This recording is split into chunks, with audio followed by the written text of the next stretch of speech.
Awesome.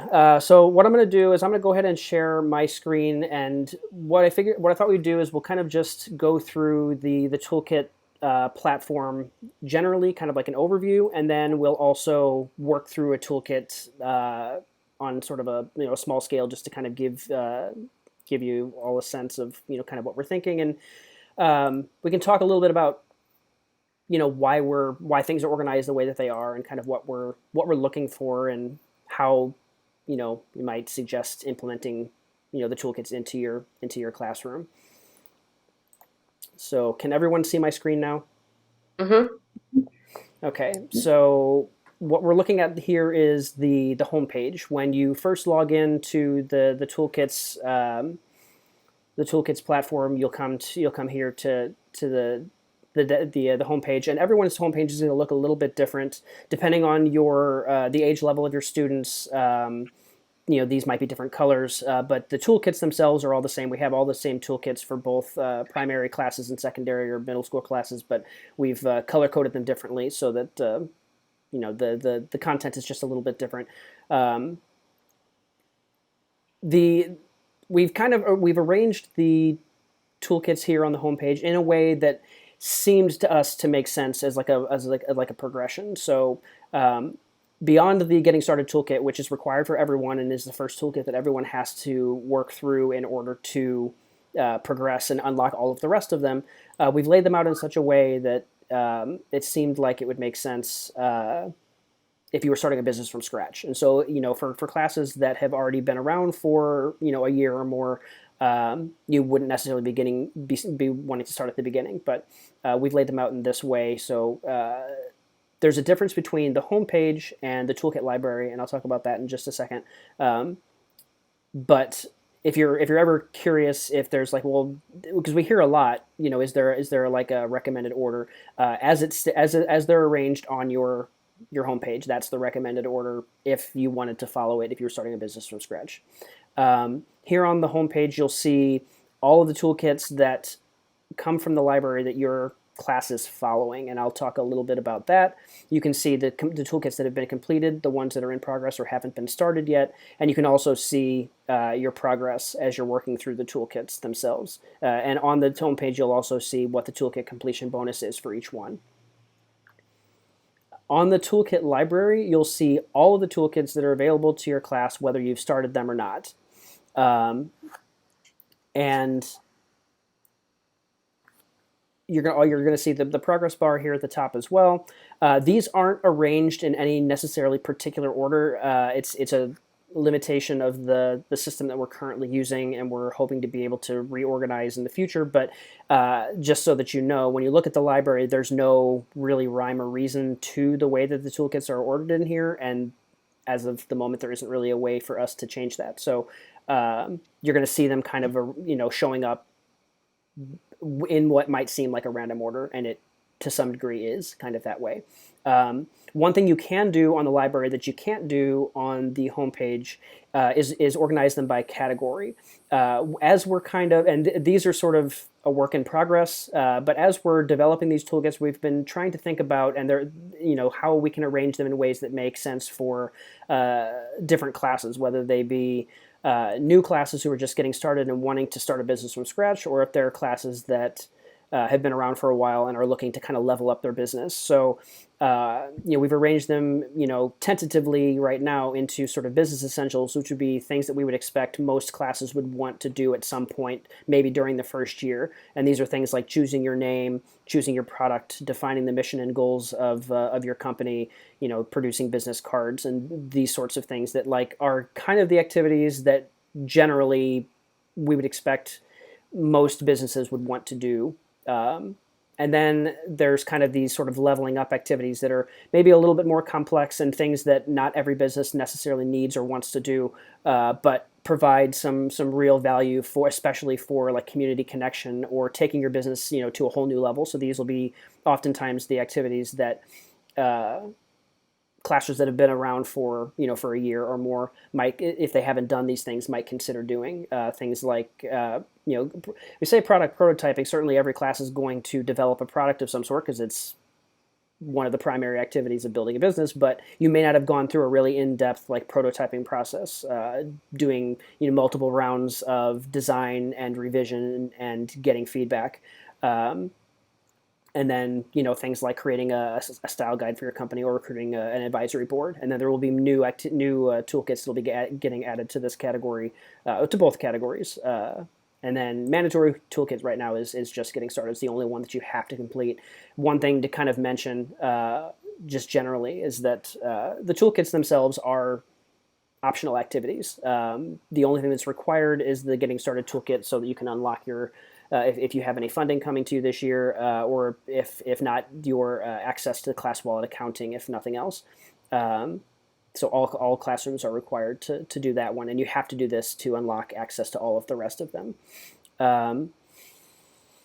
You can also arrange toolkits just generally here at the top in a way here on the library, and you can't do this on any other page. So if you're wanting to see which ones are new, or which ones, if you want to arrange them in an alphabetical order, or check on the ones that how far are we along, 100% here, 87% here, you can see which ones you're farthest or close, I should say closest to completing.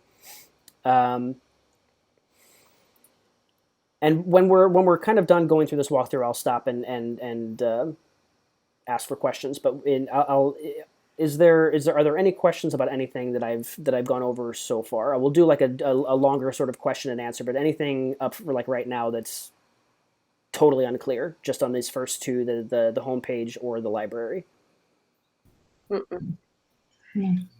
Okay. One question.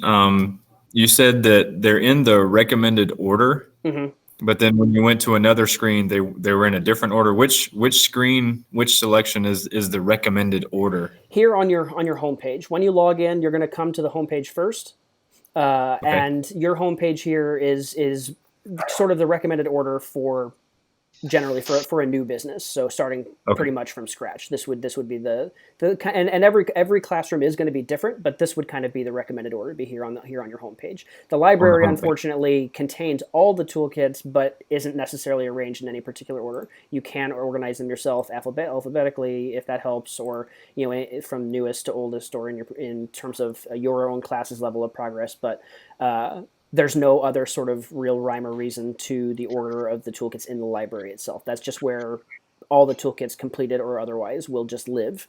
And yeah, does that answer your question? Yeah, it does. Thank you. Okay. The next tab up here at the top is the discussion board, and we last year for businesses, classes that have been around for a while, we used to use Slack as a way for the EdCorps community to connect and collaborate, and we've phased that out this year, and instead we're replacing it with a discussion board that's embedded here in the Toolkit platform. And there's a lot of different stuff that you can do with the discussion board, from the basics of seeing the feed for your own business as you submit toolkits. There will be sort of this notification feed that will show you, anytime you submit something, it will populate here. Your students can post things, on the discussion board, when your students submit toolkits, because your students do have access to all the toolkits except for the getting started one. When they submit things, they'll populate here as well. And then beyond your own team or your own business, you can actually connect with the EdCorps community. And there's various channels over here that you can subscribe to or follow. And we're intending this as a way for the EdCorps community, for all the various classes, to connect, offer advice, ask questions, just kind of talk through things or brainstorm. This is really where we're hoping that teachers and in the future students from across the country are able to connect with each other and learn from each other and collaborate. So there's you can start conversations, you can follow conversations, you can post on other people's you can comment, you can put hashtags here into a post. You can tag other users. So if other teachers, or if you have even if it's just virtually met other EdCorps teachers, you can tag them in here, and they'll get a notification. So we're not going to spend a ton of time on the discussion board, but I wanted to point it out, and we can certainly try to answer any questions if anyone has questions about the discussion board. But you'll also see, obviously, pending approvals and all of that sort of stuff here. So this is kind of this is the place to come for connecting and collaborating with other members of the EdCorps community. I have a question. So on the discussion board, if you're on general, is that just like my students could talk to each other, or are their comments being seen by people outside of our classroom? Yeah, so it's a good question. So all of the above. So in starting a conversation here, you can change who is able to see the posts that you're using. So if you want just your own team, your class students, and if they're teachers or co-teachers, you can select just my team, and then people can post here, and only members of your team will be able to see those posts. All right. If you wanted to ask a question of the general community, you can change it to all users. And if you just wanted to ask a question to the member to the Real World Scholars team, you can use admins only. So that's how you change who is able to see it. And then you can filter then once you're in the discussion board here using your specific team or the posts of your individual user profile. But yeah, generally, and that's something to kind of pay attention to when you're starting a conversation, it will default here to my team only, so that everything that you're putting on there isn't always going to go just immediately to the to the whole EdCorps community. But something to pay attention to if that gets changed, that if you mark this as admins or if you mark this as all users, it will go out to everyone. Thank you. Mm-hmm. You can, like I said, follow these channels that are here. If you'd like to suggest channels to be created for specific class types or specific age groups or anything like that, there is an option to you can either start a conversation and just suggest a channel. In the Getting Started Toolkit, there's also an opportunity, a place to often offer a suggestion for starting up a new channel. And then you can see over here some of the initial hashtags, and you're welcome to start creating hashtags if you find that sort of thing helpful. And then on your team, you'll have the Our Team button up here at the top. This is just limited to specifically your own class and the notifications feed for your own class. This is also where you come to invite invite teammates. So if you wanted to invite your students to be able to access the toolkits themselves, because this is the toolkits are really intended to be a collaborative process, and they're all intended to be student facing. Students have the capability to see everything that's in the toolkits, and they also are able to submit toolkits.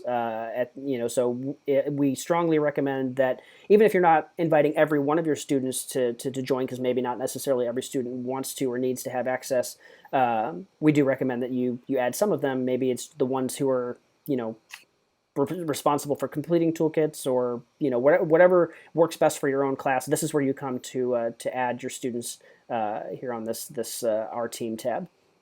You can also send messages directly to your team if you wanted to do that as well. Okay, so any questions before I move on to actually working through an individual toolkit, so that we can go over what a toolkit looks like? Okay, so what we're going to do is we're going to look at the Define Mission and Goals toolkit here today. So you click on Get Started. This first page just has a quick overview of why we feel that this is an important activity for your business to work through. It gives you a sense of how many steps there are to completing the toolkit. Every one is going to be a little bit different, although all of the toolkits generally follow a somewhat similar path. There's always going to be a learning and resources page. Generally, there's a brainstorm page and either a discussion or a research step. There's always a create step where the class is asked to actually do something, create something. There's a shipping tab, and when we talk about shipping, for anyone who doesn't understand what we mean by the word shipping, we're not talking about packaging, although in some cases it means packaging. Generally, we're talking about shipping ideas and work outside of the classroom, outside of the school, and into the world where those ideas or that work can kind of live and breathe and evolve. So when we say ship, what we mean is we're wanting, and in a lot of cases expecting, the students to virtually or physically take their ideas or their work beyond the classroom and out into the real world by connecting with community members or connecting with online mentors or connecting with local businesses, or in the case of a business like BarkBox, a national business, and sharing their ideas, getting some feedback, and then bringing the feedback back into the class and sort of revising, evolving, and improving their ideas or their work. It's a kind of a core value for us at Real World Scholars, and so every toolkit has a shipping step where we ask the students in some way, shape, or form to get their work out of the classroom, and let it breathe, let it evolve, and let it hopefully get better. And how the students choose to go about, how the class chooses to go about doing this can be different. It doesn't have to be physically leaving the classroom. In a lot of cases, it won't be physically leaving the classroom, but we do ask that students go beyond the walls of their class and out into the real world, ideally beyond the walls of the school, and out into the real world to get feedback on their work, to help them make it the best that it can be. And we can answer or talk more about this a little bit later. And then at the end, there will always be a revise or evolve or finalize step where we ask students to take what they've learned, and if there's feedback that was useful, to implement that feedback and then share it. So this is what every toolkit looks like as an overview. Once we get started, you're always going to come first to the Learning and Resources page. And just to kind of give you a sense of what this page looks like, there's always a slide deck here where and this is intended to be for students as a way for you to kind of give some context to what the activity is going to look like. What do we mean when we say defining a mission and goals? There's some upfront information, usually some definitions, and these are intended to be things that teachers can show to students to kind of give them some context as they work through the toolkit. And in a lot of cases, this might be the only thing that a teacher needs to do, is to work through or go over the slide deck with the students and then allow the students to kind of take it from there. But that's not going to be the case for every class or in every situation. But every toolkit has a Google slide deck. And one thing to keep in mind, it's highlighted here, but a lot of times you just kind of miss it because you're scanning the page. There's always going to be, over here on the right side, links for resources. So throughout the toolkit, there will be links that you can access, and we've linked them on the specific page, on the Create page or the Discussion page, where we feel like they're appropriate. But every Learn and Resources page has got links over here that you can access. It could be articles, it could be external applications. Everyone has a project plan. You can download the slide deck if you find that it's useful and you want to use it outside of the toolkit platform. If you want to just download it and you do it offline, there's always resources over here on the right hand side. As you're going through each step in the toolkit, for this one, the resources are here. You feel free to click through them or not at the beginning. You can click through the slide deck. And then there are two ways to progress through the toolkit. You can either do it chronologically by moving down and clicking on the next button here at the bottom or the previous button here. Or if you don't have to move through them chronologically, you can just click over here on the side as well. So you can either access the brainstorming step by clicking on it there, or you can access it by clicking down here. When you've gone through this page and you've either done whatever it asks you to do, or you've looked over the toolkit just to get a sense, or looked over this page to get a sense of what it has to tell you, make sure you click the complete action button down here at the bottom, and this will advance the progress bar that shows up both on your home page and in your toolkit library. You don't technically have to do this complete action, but you won't be able to see how far you've progressed through the toolkit without it. the toolkit won't reach 100% completed unless you do this for each page. So you'll want to click complete action. It will say, nice job, you've completed this action. And then you can move on to the next step. In this step, we would ask that the students do a brainstorming session, and every toolkit has some variation of a brainstorming session or a discussion because we want them to be talking about this process, this activity. This is part of the reason why there's money attached to these toolkits, is that just like for mission and goals, the students could throw out a couple of ideas for a mission statement, a couple of quick goals. You could have a quick vote and move on. That's one way to do this. But we feel like there's a lot of value in taking the time to work through this activity intentionally. So we always expect that there's going to be some sort of brainstorm or discussion. So we'll ask the students to think through these questions, have a brainstorming session. These purple boxes offer tips and tricks. There's not one on every page you'll see, but ways to maybe take this activity to the next level. So the students will go through this process. They'll have a brainstorming session thinking about these questions. Once that's happened, you can complete the action. We certainly, and we put this here at the very beginning, a shared Google Doc is a really great way to keep all of these ideas in one place. So if your school offers access to Google Docs, we certainly recommend that you take advantage of that. So once we've had the discussion, we're going to mark that action is completed, and we're going to move on. Following up on the brainstorming session, we're going to, in this case, we're going to take the list of different ideas that the students came up with in step one. We're going to narrow them down to the top 2 or 3, having a discussion about why those are the most important, why we feel like those ideas represent the driving purpose behind our business. And then there's an optional activity here to create a word cloud. There's a resource link for it here. You can click on that and it will take you out to another website that will allow you to create a word cloud, if you've ever seen that. And there's this is just a great way to kind of, once the class has talked through some ideas, you can put those ideas into this site, and it will help you highlight the main themes that are present throughout your class, the ideas that they've come up with. You don't have to do this activity, but it's a recommended activity, so the resource is over here. But once this discussion has taken place and the class has 2 to 3 ideas, we can mark that action as being completed, and we can move on. In this step, every toolkit has some variation of a create or like the actual sort of meat of the activity, where the students are asked to actually do something, create something. In this case, it's to construct the mission statement that builds upon the ideas they came up with in the class discussion. There's going to be some examples, and then another resource link here. And once they've made, constructed a mission statement, construct some realistic goals, and then there's some information on making their goals SMART. Once the class has gone through this process, complete the action and move on.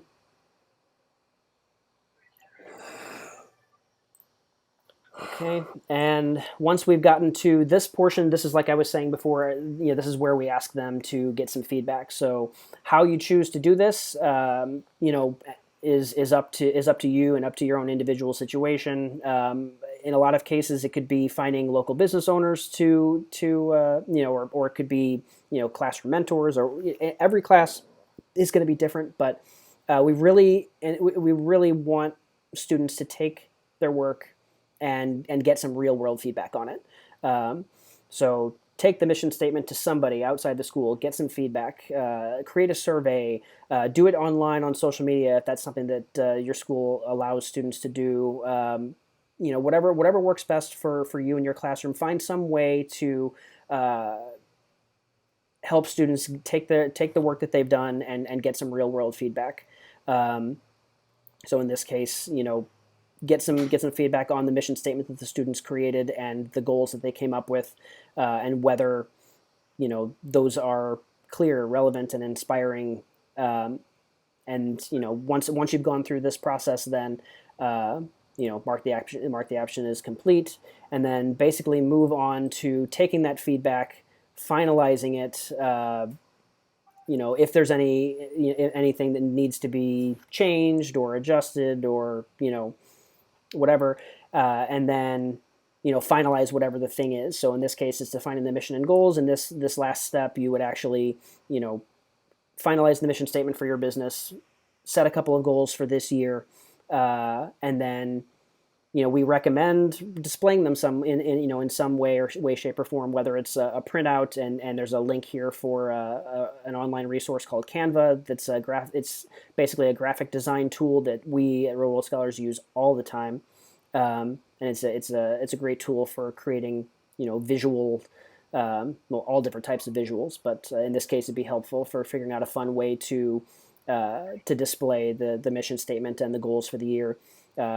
Can create a manifesto or a charter, and there's there's ideas here in the tips box. And once that final product is done, you'll mark that step as complete and move on. Here on the share page, basically this is where we ask you to tell us, you or your student. Ideally, we would love it if the students are the ones that are submitting this information to us, to tell us about the experience.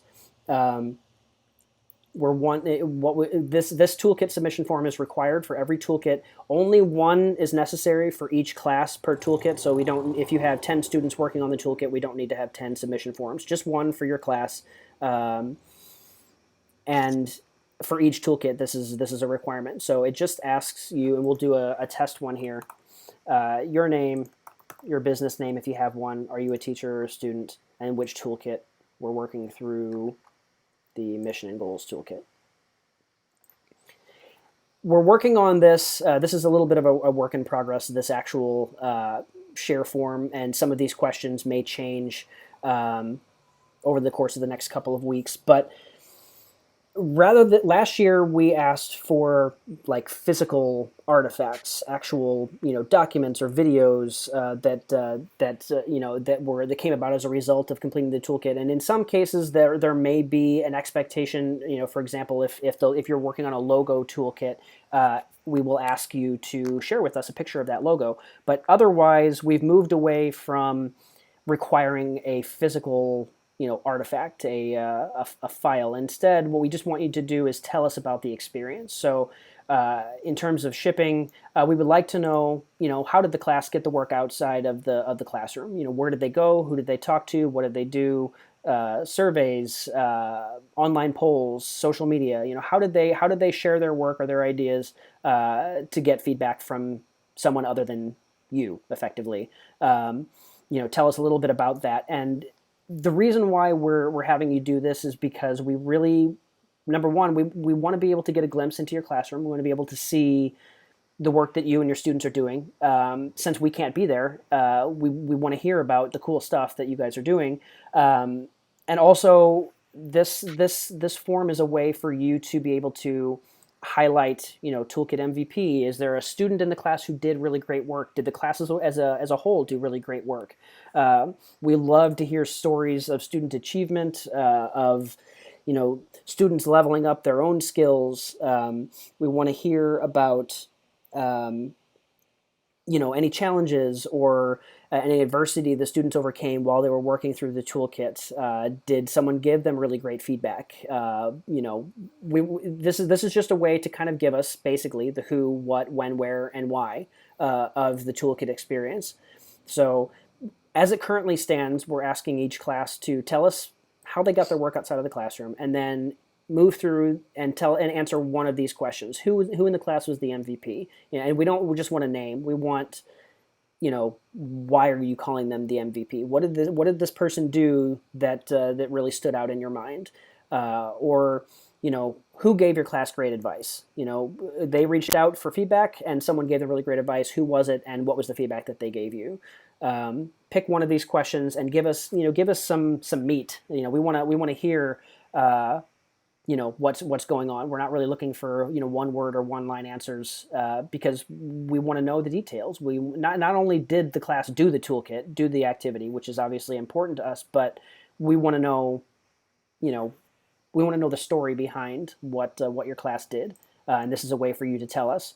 So pick one of the who questions, one of the what. What was the breakthrough moment for your students, or what surprised you as a teacher the most about completing this activity, and give us some details. When did the class overcome that setback, and where did they display the final product? Why was that? Why did they choose that? Was it something that hung on the wall? Is it something that went up on your website? Tell us about that, and then why was this useful? Or if it wasn't useful, why not? Why completing this toolkit process? If it wasn't useful, tell us why. And same thing with there's an optional how question at the bottom where we would love some feedback. We're constantly improving what we're doing, or we're trying to make it better. We're trying to make it more useful for teachers and for students. And the more feedback that you can give us, the better for us and for you. So it's optional. You certainly don't have to give us feedback at the end of every toolkit, but we would certainly love it if you did. So every class is expected to work through this toolkit submission form for each toolkit they submit.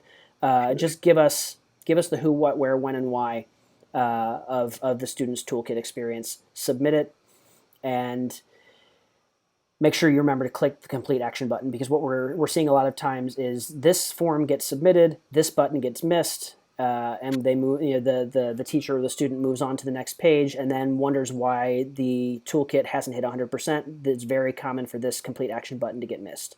So that's just one aside. So we're gonna go ahead and mark it as completed. We're going to imagine that we submitted this toolkit submission form, and we're going to move on to the last page here. And the last page really is, there's two reasons for this page existing. One is so that you can give us some really quick feedback on whether it was or was not useful.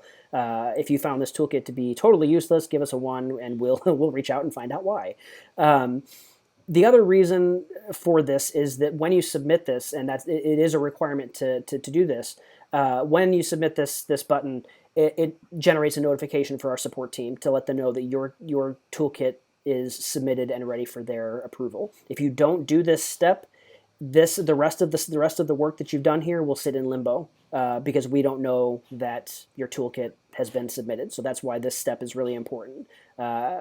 Put in whatever, click submit, and it's going to say, your post is pending approval. Once you submit this, that lets us know, hey, in this case, me, I've completed this particular feedback and toolkit submission form. It's ready for approval. Right now, we're working on about a 3 to 5 business day turnaround time, just as kind of an FYI. We're trying to get that a little bit faster, and sometimes it will be faster, but that's kind of what we're working with now. So that's the general overview of what the toolkits look like. I am happy to answer questions about this. I know that it's a lot easier to click through these tabs and mark them all as complete than it is to actually go through and do the activities themselves. But I want to make sure that the process itself is as clear as possible. You can click through here on the left-hand side. You can click through down here at the bottom.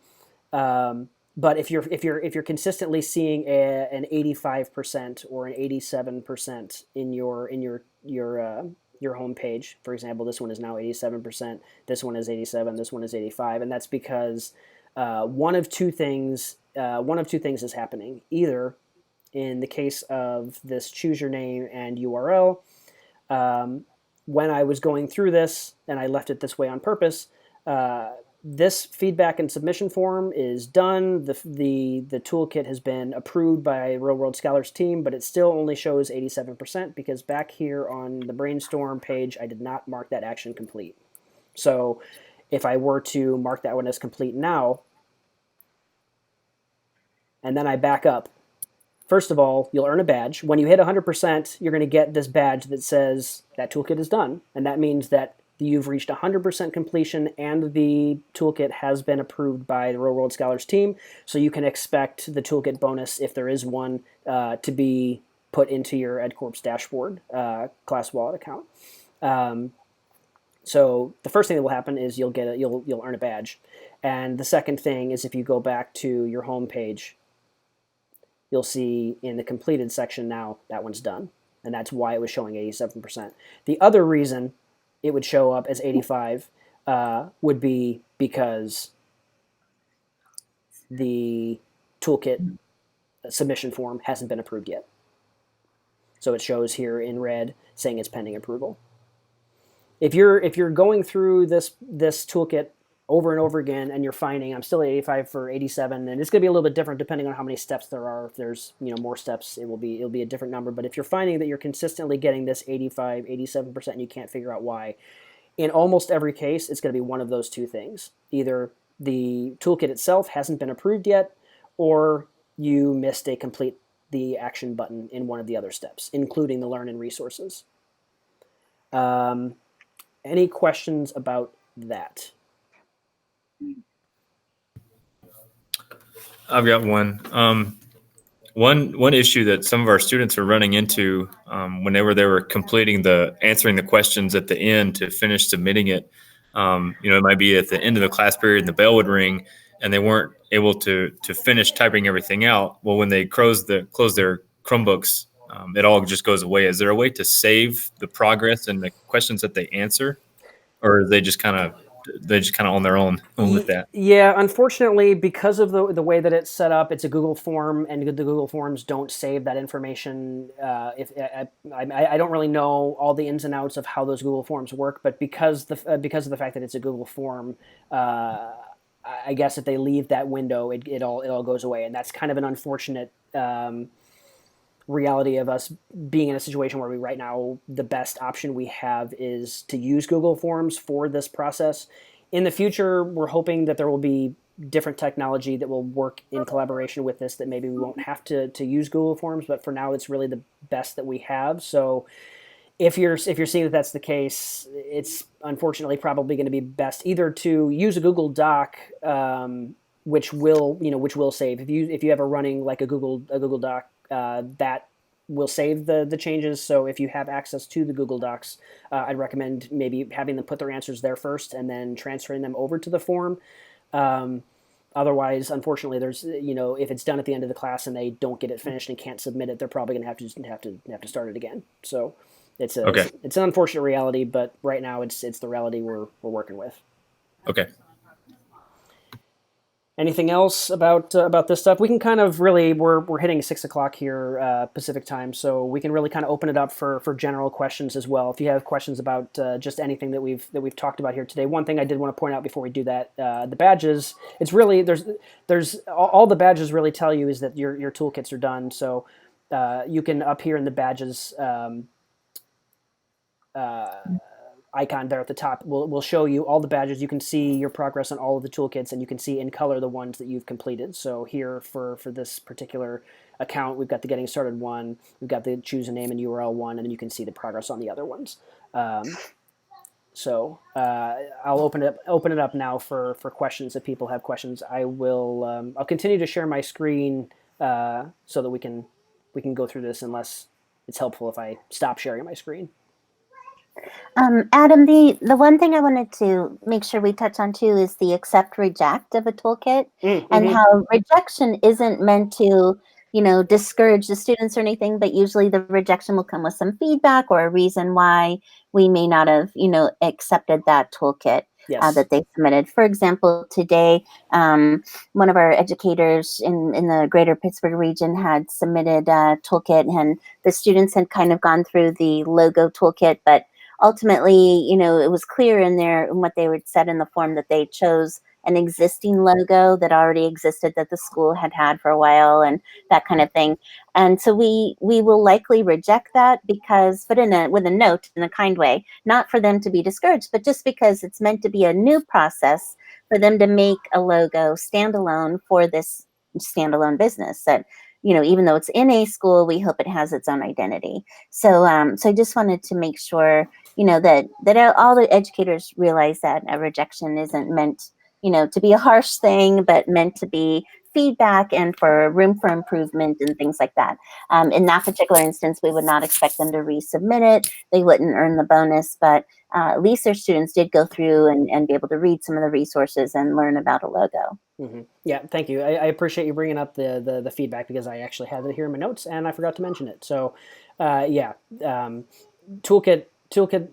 that don't get approved, students can resubmit otherwise. If it's a different circumstance, usually it's going to be because either one of the forms, we've had several instances where, as I mentioned before, here on the share page, this form, either this one isn't being submitted, and we've had several instances where the feedback and toolkit submission question, like the rating question, was done, but this form was not done. That one's been pretty common. So generally, if you receive a toolkit not approved message, the notification will tell you why, and we obviously don't expect students to go back through the entire toolkit and do the whole thing again. All they would need to do is change whatever it was. And in a lot of cases, either to submit this form, or more often than that, it's to maybe provide a little bit more detail. If we're getting, one word or one line answers in the toolkit submission form, if we ask who's the MVP and we get a name and nothing else, we're going to want to know why. So more often than not, that's what the feedback will be, and it will give you when you receive it, it'll tell you what the class can do to obtain approval on that toolkit. This webinar, was it taped? Was it put up on YouTube? I wasn't able to access it. Was that the business model canvas?